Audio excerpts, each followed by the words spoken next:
जन्म मृत्यु की परंपरा को बंद करने का समय आ गया है। जैसे भगवान अर्जुन से कहते हो उत्तिष्ठ परंतप, गांडियों में प्रत्यंचा चढ़ा और अपने धर्म का पालन कर, मार इनको। ऐसे खड़े हो जाओ और सामने शत्रु विराजमान, काम क्रोध लोभ मोह मद मत्सर ईर्ष्या द्वेष, ज्ञान का प्रचंड धनुष लेकर विवेक का बाण संधान कर और मार।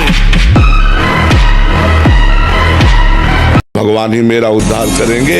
और कृष्ण कृष्ण कृष्ण कृष्ण राधा राधा राधा, और पाप कर रहा है, वर्तमान में पाप कर रहा है, तो भी उसकी दुर्गति नहीं होगी। भगवान कह रहे उसे साधु मानो, मैं उसको साधु बनाऊंगा।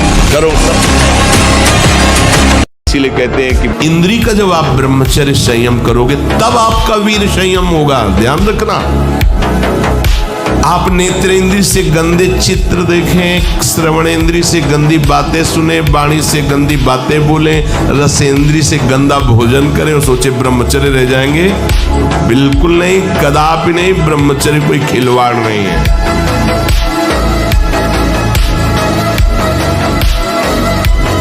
अगर बादाम ज्यादा खाओगे तो लीवर खराब हो जाएगा। देखो कुछ दिन बाद देख लेना, ये जो लोग कहते हैं ना कि अरे बाबा लोग सब कहते हैं, देख लेना तुम्हारे पुरखा पानी पा जाएंगे। तुम तो हमारी आत्मा हो, इसलिए हम तुम्हें प्यार से समझाते हैं। जैसे हम कहते हैं तुम ब्रह्मचर्य रहो, हस्तमैथुन मत करो, गंदे आचरण मत करो, व्यभिचार मत करो। ये ब्याह की जो एक प्रक्रिया है आपको एक सीमित बांधने के लिए है कि आप भ्रष्ट आचरण न करें, आप धर्म से युक्त होकर भगवत मार्ग में चले, आराधना करते एक आराधक की तरह एक संयमित जीवन व्यतीत करें। व्यायाम जरूरी है, गृहस्थ हो या विरक्त, आधा घंटा व्यायाम। मोटरसाइकिल भी जब चलाते ना लोग तो पहले रेस में डालते हैं, नहीं एकदम धुआं धुआं करके रेस में, फिर वो एकदम गरम। जब तुम भी रेस में डालो, सुबह उठ के 2 बजे उठे, छत में चले गए 3 बजे तक दंड बैठक व्यायाम प्राणायाम करके एकदम फुर्सत पाए, सत्संग में ऐसे बैठे। हम अपने को पावरहीन आज तक कभी नहीं देख पाए। स्थिति कुछ भी हो तो हमारे सामने 2 मिनट नहीं टिक सकते। किडनी फेल है लेकिन अब खड़े हो गए थे तो कुश्ती पटक। जो महाराज जी का पहला ब्रह्मचर्य के टॉपिक के ऊपर सत्संग थे, महाराज जी के एक ओजस्वी वाणी, वैसा आकर्षण, जैसे पहली बार पूज्य महाराज जी को देखा, ओहो वो भेंट एकदम द्वादश तिलक, महाराज जी के एकदम तेजस्वी चेहरा, तेजस्वी वाणी, एकदम आकर्षण। ऐसा लग रहा था कि कोई मैं कौन सी दुनिया में आ गया।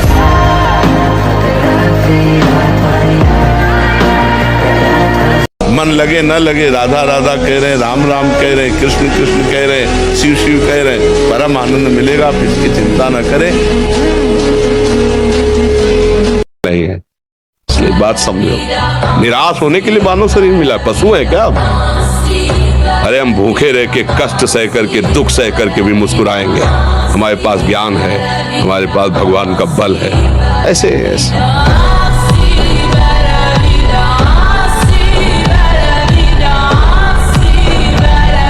हनुमान जी महाराज आए, बेटा आज्ञा की, मैंने इसकी रक्षा का व्रत लिया है। अभी तक ही नहीं पूछा था राजा कौन है मानने का, और मैंने कह दिया है ऐसा है। माँ आपकी आज्ञा सिरोधार, त्रिभुवन में कोई ऐसा पैदा ही नहीं हुआ कि मेरी माँ रक्षा का व्रत ले और उसे वो मार दे।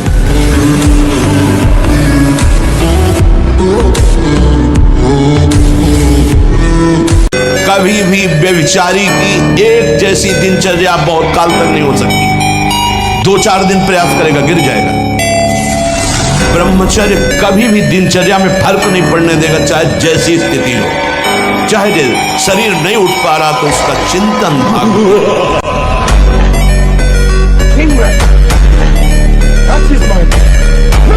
ब्रह्मचर्य को बचाने के लिए 1 घंटा व्यायाम की जरूरत है। दवा कोई वर्जिश से बेहतर नहीं। नुक्सा कम कर बालान से शक्ति बढ़े, फुर्तीला है, चोट न अधिक पिलाए, अन्न पचे चंगा रहे, कसरत सदा पाए।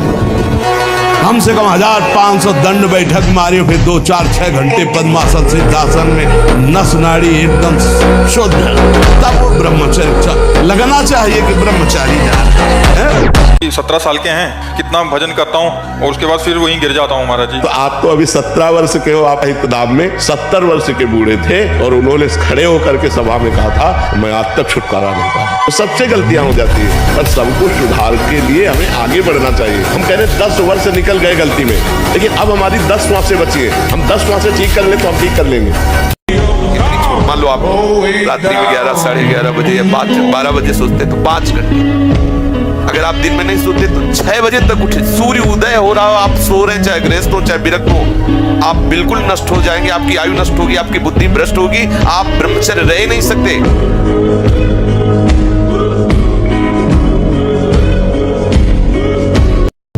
कौन राजा है? तो हाथ जोड़कर कहा कि भगवान श्री राम। हनुमान जी तो सन्न रह गए, ये क्या? स्वामी से ही कहा, मां आपने कौन सा व्रत ले लिया रक्षा का? मेरे प्रभु के खिलाफ मैं कैसे हो सकता हूं?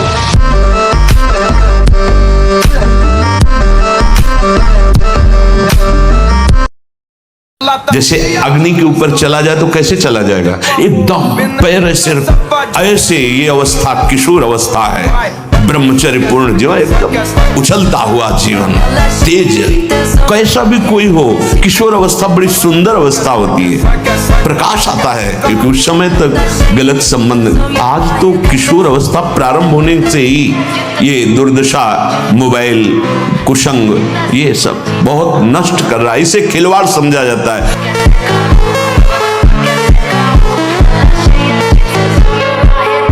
एक घटना आपको बताएं जो वास्तविक डर की थी। शेनपुर में थे तो वहां का एक माना हुआ हिंसक अच्छे अच्छे खड़े होकर उसका स्वागत करते थे। हमें पता नहीं था। सुबह गंगा स्नान करके विशाल अशोक का वृक्ष, उसके नीचे पद्मासन लगाए बैठे हुए थे। ऐसा सुनाई दिया कि कोई नजदीक आ रहा है, तो आंख खोली, देखा वही व्यक्ति सामने आया। बोले मुझे जानते हो? तो कहा आपको तो नहीं जानते, लेकिन आप हमें नहीं जानते हो। भगवत आवेश में हो गए एकदम। हम कहा आप हमें नहीं जानते होंगे। तो उसने पहले चाकू निकाली और रखा, बोले इसके जानते हो? हाँ जानते। कि पिस्तौल निकाली, ऐसे रखा, बोले इसको जानते हो? हमका हमारे पास कमंडल रखा था, ऐसे खोला और गंगा जल, हमका इसको जानते हो?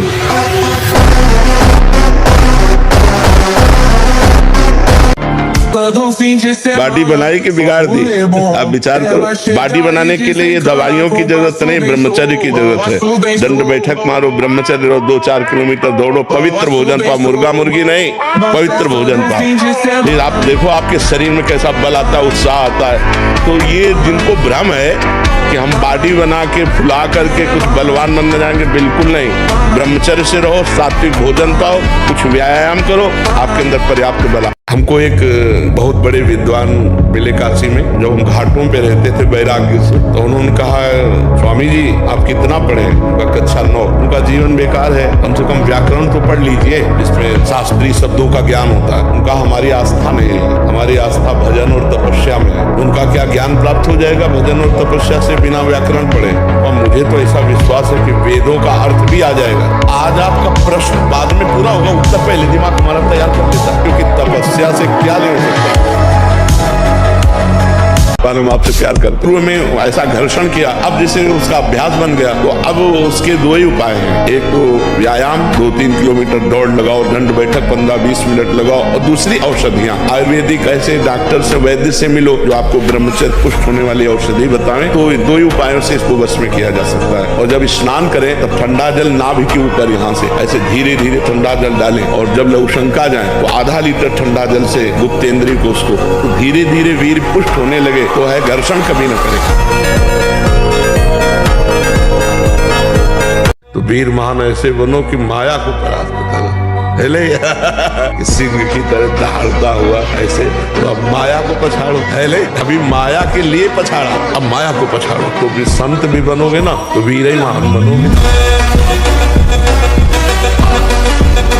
इसीलिए कहते हैं कि बच्चों को समझा। वीर आप नष्ट नहीं करते तो इतने बलवान हो जाते हैं कि एक बार विष को भी वो पचा डाले लेती है।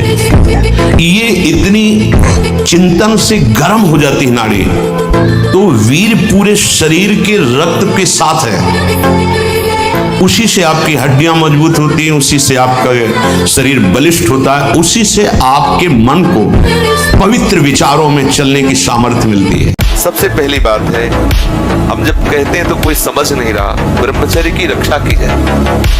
ब्रह्मचर्य बहुत बड़ा अमृत तत्व है कि मूर्खता के कारण लोग इसे ध्यान नहीं देते हैं। एक ने तो कहा कि संसार में भी यही सुख है, तुम भी उसमें भी कह रहे हो कि ऐसा। हम भाई तुम्हें सुखी करने के लिए कह रहे हैं, दुखी करने के लिए तो नहीं कह रहे ना। हम तुम्हारे दुश्मन नहीं है, तुम्हारे मित्र हैं। तुम्हारा मन तुम्हें गलत रास्ता दे सकता है, लेकिन हम तुम्हें गलत रास्ता नहीं दे रहे। तुम सदगृहस्थ हो तो संयम से चलो।